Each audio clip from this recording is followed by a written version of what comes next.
வரகி பக்தர்கள் அனைவருக்கும் வணக்கம். இது நம்ம ஆதி வரகி யூடியூப் சேனல். வரகி அன்னையோட அருள் பரிபூர்ணமா எல்லாருக்குமே கிடைக்கணும்னு மனசார பிரார்த்தனை செஞ்சுக்கிட்டு நாம இந்த பதிவை ஆரம்பிக்கலாம். நாளைக்கு டிசம்பர் மாசம் 20ஆம் தேதி வெள்ளிக்கிழமை. 6 ஏலக்காய் மட்டும் இருந்தாலே போதும், உங்களுக்கு இருக்கக்கூடிய தீராத துயரங்கள் எல்லாமே தீரும்னு சொல்லலாம். எவ்வளவு பெரிய கஷ்டமா இருந்தாலும் சரி, எவ்வளவு பெரிய கடன் பிரச்சனையா இருந்தாலும் சரி, அதற்கான தீர்வு கண்டிப்பா உங்களுக்கு கிடைக்கும். இது என்ன பரிகாரம், யாரெல்லாம் செய்யலாம், எந்த நேரத்துல செய்யணும்னு இப்ப நாம தெரிஞ்சுக்கலாம். நாளைக்கு நமக்கு வெள்ளிக்கிழமை. இந்த வெள்ளிக்கிழமை சுக்கிர பகவானோட வழிபாட்டுக்கு உகந்த நாள். நமக்கு ஆடம்பர வாழ்க்கை அமையணும்னா கண்டிப்பா இந்த சுக்கிர பகவானோட பரிபூர்ணமான அருள் நமக்கு தேவைப்படும். சுக்கிர பகவானோட அதிதேவதை தான் மகாலட்சுமி தாயார். மகாலட்சுமி தாயாரோட கடைக்கண் பார்வை இருந்துட்டாலே நம்ம வீட்டுல 16 வகையான செல்வங்களும் நிறைஞ்சு இருக்கும்னே சொல்லலாம். வெள்ளிக்கிழமை நாள் மகாலட்சுமி தாயாரோட வழிபாட்டுக்கு உகந்த நாளா இருக்கு. அடுத்ததா பாத்தீங்கன்னா நாளைக்கு நமக்கு தேய்பிறை சஷ்டி திதி இருக்கு. வந்த வினையும் வருகின்ற வல்வினையும் கந்தன்கிற பெயரை சொன்னாலே கலங்கி போகும்னு சொல்லி அருணகிரிநாதர் நமக்கு சொல்லி இருக்கிறாரு. அந்த அளவுக்கு முருகனோட பெயரை சொன்னாலே அவங்களுக்கு இருக்கக்கூடிய வினைகள், அதாவது கர்ம வினைகள் கூட நீங்கி நன்மைகள் தேடி வரும்னு சொல்லுவாங்க. அந்த வகையில முருகப்பெருமானோட வழிபாட்டுக்கு உகந்த சஷ்டி திதி நாளைய நாள்ல நமக்கு இருக்கு. இந்த சஷ்டி திதி பாத்தீங்கன்னா நாளைக்கு, அதாவது வெள்ளிக்கிழமை அன்னைக்கு மத்தியானம் 1:56 ஆரம்பமாகி சனிக்கிழமை, அதாவது டிசம்பர் மாசம் 21ஆம் தேதி மத்தியானம் 3:10 வரைக்கும் இருக்கு. அந்த வகையில வெள்ளிக்கிழமையோட சேர்ந்து வரக்கூடிய சஷ்டி திதி இருக்கக்கூடிய நாள்ல முருகப்பெருமானுக்கு நாம செய்ய வேண்டிய ஒரு அற்புதமான வழிபாடு பத்தியும், அது மட்டும் இல்லாம சக்தி வாய்ந்த பரிகாரத்தை பத்தியும் தான் இந்த பதிவுல நாம பார்க்க போறோம். அதாவது 6 ஏலக்காயை வச்சு செய்ய வேண்டிய சக்தி வாய்ந்த வழிபாட பத்தியும் இன்னொரு பரிகாரத்தை பத்தியும் இதே வீடியோல நான் உங்களுக்கு சொல்ல போறேன். வாங்க, இந்த வழிபாடு என்ன, அந்த பரிகாரம் என்னன்னு இப்ப நாம தெரிஞ்சுக்கலாம். இப்ப நான் சொல்ல போற இந்த வழிபாடு மற்றும் பரிகாரம் இது ரெண்டையும் யாரெல்லாம் செய்யலாம்னு கேட்டீங்கன்னா எல்லாருமே செய்யலாம். இன்னைக்கு எல்லாருக்கும் ஏதோ ஒரு கஷ்டம் இருந்துகிட்டு தான் இருக்கு. ஏதாவது ஒரு மனவேதனை இருக்கத்தான் செய்யுது. அந்த வகையில உங்களுக்கு இருக்கக்கூடிய கஷ்டங்கள்ல முக்கியமான ஏதாவது ஒரு பிரச்சனைக்கு தீர்வு கிடைக்கிறதுக்கு இப்ப நான் சொல்ல போற வழிபாடு, அப்படி இல்லைன்னா பரிகாரத்தை நீங்க செய்யுங்க.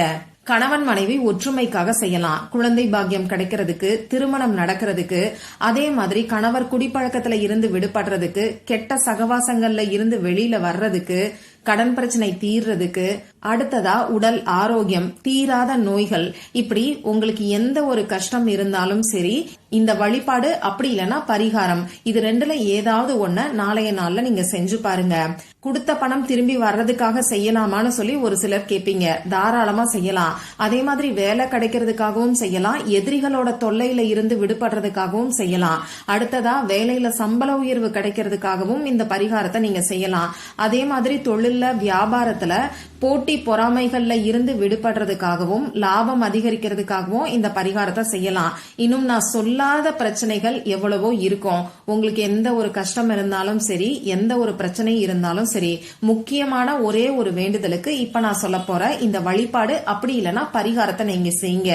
இந்த வீடியோல சுத்தமா இருக்கிறவங்க செய்ய வேண்டிய வழிபாட பத்தியும் மத்தவங்க செய்ய வேண்டிய பரிகாரத்தை பத்தியும் சொல்ல போறேன். அதனால இது ரெண்டுல ஏதாவது ஒன்ன மட்டும் நாளைய நாள்ல நீங்க செஞ்சா கூட போதும். முதல்ல அந்த வழிபாடு என்னன்னு நாம தெரிஞ்சுக்கலாம். இந்த வழிபாட நாளைய நாள்ல எந்த நேரத்துல செய்யணும்னு பாத்தீங்கன்னா, நாளைக்கு நமக்கு வெள்ளிக்கிழமை. அடுத்ததா இந்த சஷ்டி திதி மத்தியானத்துக்கு மேலதான் நமக்கு ஆரம்பமாகுது. அதனால நாளைக்கு சாயங்காலம் 5 மணிக்கு மேல நைட்டு 8 மணிக்குள்ள இருக்கக்கூடிய இடைப்பட்ட நேரத்துல இந்த வழிபாட நீங்க செய்யலாம். உங்க வீட்டுல பூஜை அறையில இருந்தும் செய்யலாம். அதே மாதிரி முருகன் கோவிலுக்கு போகக்கூடிய வாய்ப்பு உங்களுக்கு இருக்கும்னா அங்க இருந்து கூட இந்த வழிபாட நீங்க செய்யலாம். நமக்கு இருக்கக்கூடிய துன்பங்களும் தீராத துயரங்களும் தீர்றதுக்கு முருகப்பெருமானுக்கு நாம சொல்ல வேண்டிய சக்தி வாய்ந்த ஒரு வரி மந்திரத்தை தான் சொல்ல போறேன். அதனால சுத்தமா இருக்கிறவங்க மட்டும்தான் செய்யணும். ஆண்கள், பெண்கள் யார் வேணாலும் இந்த மந்திரத்தை சொல்லலாம். பிறப்பு தீட்டு, இறப்பு தீட்டு இருந்தா இந்த மந்திரத்தை சொல்ல வேண்டாம். அதே மாதிரி பெண்களுக்கு பீரியட்ஸ் டைமா இருந்தா இந்த மந்திரத்தை சொல்ல வேண்டாம். நாளைய நாள்ல நீங்க அசைவம் சாப்பிட்டதுக்கு அப்புறமாவும் இந்த மந்திரத்தை சொல்ல வேண்டாம். இப்படி நாளைய நாள்ல இந்த மந்திரத்தை சொல்ல முடியாதவங்க இப்ப நான் சொல்ல போற 2வது பரிகாரத்தை செய்யுங்க. அடுத்ததா இந்த வழிபாடு பொறுத்தளவுக்கு முக்கியமான ஒரே ஒரு வேண்டுதலுக்காக மட்டும்தான் நீங்க செய்யணும். உங்களுக்காகவும் செய்யலாம், உங்க ஃபேமிலி மெம்பர்ஸ்க்காகவும் செய்யலாம். சரி, இந்த பரிகாரத்துக்கு தேவையான பொருள் என்னன்னு பாத்தீங்கன்னா 6 ஏலக்காய் மட்டும்தான் நமக்கு தேவைப்படும். இந்த 6ங்கிற நம்பர் சுக்கிர பகவானுக்கும் உகந்தது, முருகப்பெருமானுக்கும் உகந்தது. அந்த வகையில 6 ஏலக்காயை வச்சு செய்யக்கூடிய இந்த பரிகாரம் நிச்சயமா உங்க வாழ்க்கையில நல்ல ஒரு மாற்றத்தை ஏற்படுத்தி கொடுக்கும். இப்ப நான் சொன்ன குறிப்பிட்ட நேரத்துல முகம் கை காலை கழுவிட்டு வந்து உங்க பூஜை அறையில எப்பையும் போல விளக்கேத்தி வச்சுக்கிட்டு உங்க பூஜை அறைக்கு முன்னாடி ஏதாவது ஒரு விரிப்பையோ மனை பலகையோ சேரையோ போட்டு நீங்க உட்கார்ந்துக்கோங்க. இப்படி உட்கார்ந்ததுக்கு அப்புறமா உங்க குலதெய்வத்துக்கிட்டையும் முருகப்பெருமான் கிட்டையும் மனசு உருகி பிரார்த்தனை செஞ்சுக்கிட்டு இப்ப ஸ்கிரீன்ல தெரியக்கூடிய ஒரு வரி மந்திரத்தை நீங்க 108 முறை சொல்றதுக்கு பாருங்க. குறைஞ்சது 27 முறை நீங்க சொல்லலாம். அந்த மந்திரம் என்னன்னு இப்ப நான் உங்களுக்கு சொல்லி காமிக்கிறேன். ஓம் நமோ குமாராய நமக, ஓம் நமோ குமாராய நமக, ஓம் நமோ குமாராய நமக. இந்த மந்திரத்தை 108 முறை சொல்றதுக்கு எண்ணிக்கை கணக்குக்கு உங்க வீட்டுல ஏதாவது ஜபமாலை, அதாவது ஸ்படிக மாலை, ருத்ராட்ச மாலை வச்சிருந்தீங்கன்னா அதை பயன்படுத்திக்கோங்க. அப்படி இல்லைன்னா டைமண்ட் கல்கண்டு, ஏலக்காய், மொச்சை, கொண்டை கடலை இந்த மாதிரியான பொருட்களை எண்ணிக்கை கணக்குக்கு நீங்க பயன்படுத்திக்கோங்க. இப்போ நீங்க உங்க பூஜை அறைக்கு முன்னாடி உட்கார்ந்ததுக்கு அப்புறமா 6 ஏலக்காய உங்க இடது கையில வச்சுக்கிட்டு நீங்க பிரார்த்தனை செஞ்சுக்கோங்க. அதுக்கப்புறமா இந்த மந்திரத்தை 108 முறை சொல்லுங்க. இப்படி மந்திரம் சொல்லி முடிச்சதுக்கு அப்புறமா திரும்பியும் ஒரு தடவை பிரார்த்தனை செஞ்சுக்கிட்டு இந்த ஏலக்காய தனியா ஒரு டப்பால நீங்க போட்டு வச்சிருங்க. நாம மந்திரம் சொன்னதோட எனர்ஜி ஃபுல்லாவே இந்த ஏலக்காயில இறங்கி இருக்கும். இந்த ஏலக்காய சாதாரணமா சமையலுக்கு நீங்க பயன்படுத்திக்கோங்க. அசைவம் சமைக்கிறதுக்கு பயன்படுத்தக்கூடாது. வெஜிடேரியன் ஃபுட் சமைக்கிறதுக்கு மட்டும்தான் நீங்க யூஸ் பண்ணிக்கணும். சப்போஸ் இந்த மந்திரத்தை முருகன் கோவில்ல உட்கார்ந்து சொல்றீங்கன்னா விரிப்பு விரிக்கணுங்கிற அவசியம் கிடையாது. அதே மாதிரி கையில ஏலக்காய் வச்சுக்கணுங்கிற அவசியமும் கிடையாது. அடுத்ததா இந்த மந்திரத்தை சொல்றதுக்கு எந்த ஒரு எண்ணிக்கை கணக்கும் கோவில்ல உட்கார்ந்து சொல்றவங்க வச்சுக்க வேண்டாம். குறைஞ்சது ஒரு 10 நிமிஷம் நீங்க சொன்னா கூட போதுமானது. சரி, அடுத்ததா பரிகாரம். இந்த பரிகாரத்துக்கும் 6 ஏலக்காய் நமக்கு தேவைப்படும். அதே மாதிரி இந்த பரிகாரத்தை எல்லாருமே செய்யலாம். அதாவது எந்த விதமான கட்டுப்பாடுகளும் நமக்கு கிடையாது. பூஜை இல்லாத, வழிபாடு இல்லாத பரிகாரம் இது.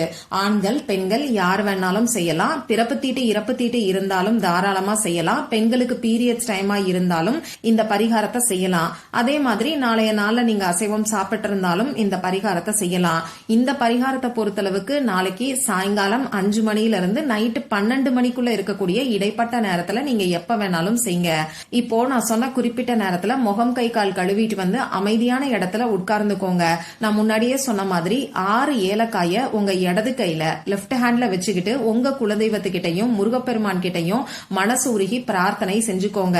இப்படி பிரார்த்தனை செஞ்சதுக்கு அப்புறமா இப்ப நான் ஸ்கிரீன்ல கொடுத்திருக்கக்கூடிய ஸ்விட்ச் வேர்டை உங்களால எவ்வளவு நேரம் சொல்ல முடியுமோ அவ்வளவு நேரம் நீங்க சொல்லுங்க. அந்த ஸ்விட்ச் வேர்டு என்னன்னு இப்ப நானும் உங்களுக்கு சொல்லி காமிக்கிறேன். Together Murugan miracle. இன்னொரு முறை சொல்லி காமிக்கிறேன். Together Murugan miracle. இந்த ஸ்விட்ச் வேர்டை நிறுத்தி நிதானமா பொறுமையா சொல்லுங்க. குறைஞ்சது 10 நிமிஷம் சொல்லுங்க. மேக்சிமம் உங்களால எவ்வளவு நேரம் சொல்ல முடியுமோ அவ்வளவு நேரம் நீங்க சொல்லலாம். இந்த ஸ்விட்ச் வேர்ட் சொல்லி முடிச்சதுக்கு அப்புறமா திரும்பியும் ஒரு தடவை முருகப்பெருமான் கிட்ட மனசு உருகி பிரார்த்தனை செஞ்சுக்கோங்க. இந்த பரிகாரமும் முக்கியமான ஒரே ஒரு வேண்டுதலுக்காக மட்டும்தான் நீங்க செய்யணும். அதே மாதிரி நாளைய நாள்ல இப்ப நான் முதல்ல சொன்ன வழிபாடு, அப்படி இல்லைன்னா இந்த பரிகாரம், ரெண்டுல ஏதாவது ஒண்ணு மட்டும் நீங்க செஞ்சாலே போதும். இப்படி இந்த ஸ்விட்ச் வேர்ட் சொல்லி முடிச்சதுக்கு அப்புறமா இந்த 6 ஏலக்காய தனியா ஒரு டப்பால போட்டு வச்சுக்கோங்க. நான் முதல்ல வழிபாடுக்கு சொன்ன மாதிரி தான் இந்த ஏலக்காய்களை சமையலுக்கு நீங்க பயன்படுத்திக்கலாம். வெஜிடேரியன் ஃபுட்ஸ், சைவ சமையலுக்கு மட்டும்தான் நீங்க பயன்படுத்தணும். இதையும் ஞாபகம் வச்சுக்கோங்க. இவ்வளவுதான் இந்த பரிகாரம். இந்த பதிவுல உங்களுக்கு ஏதாவது சந்தேகம் இருந்ததுன்னா எனக்கு கமெண்ட் பாக்ஸ்ல கேளுங்க. அதை நான் உங்களுக்கு உடனே தெளிவுபடுத்துறேன். இந்த பதிவு உங்களுக்கு பிடிச்சிருந்தா லைக் பண்ணிட்டு உங்க ஃப்ரெண்ட்ஸ் அண்ட் ஃபேமிலி கூட ஷேர் பண்ணுங்க. இந்த மாதிரி அந்தந்த நாளுக்கும் நேரத்துக்கும் திதிக்கும் உரிய வழிபாடுகளையும் பரிகாரங்களையும் நீங்க மிஸ் பண்ணாம தெரிஞ்சுக்கிறதுக்கு நம்ம சேனலை மறக்காம சப்ஸ்கிரைப் பண்ணிட்டு பக்கத்துல இருக்கக்கூடிய பெல் ஐகானையும் பிரஸ் பண்ணிக்கோங்க. மற்றும் ஒரு பயனுள்ள பதிவுல நாம சந்திக்கலாம். நன்றி.